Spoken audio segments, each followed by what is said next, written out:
আসসালামু আলাইকুম বন্ধুরা, সঞ্জিতা ব্লগে স্বাগত জানাই। আমি চলে এসেছি আমার এক বন্ধুর বাড়িতে, আমার বরের বন্ধুর বাড়িতে। আমাদেরকে লবণের জন্য নেমন্তন্ন করেছে। লবণ মানে হচ্ছে যে নতুন চাল। সাত চলে আয়, সাত চলে আয়। দুধ, লবণ দেখ,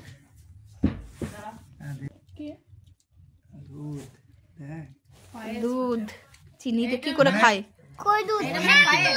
দাঁড়া দাঁড়া দাঁড়াও দাঁড়াও দাঁড়াও। নারকেল দিয়েছে, চিনি সোনার মতন।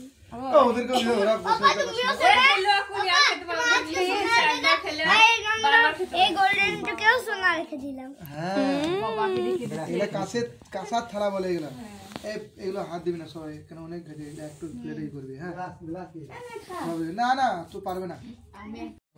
তারপরে ওই সব লবণ টবণ খাওয়ার পর তারপরে ভাত, বাঁধাকপির তরকারি, মূলো ভাজা, বেগুন ভাজা, শাক, ফুলকপি, আলু, মাছ।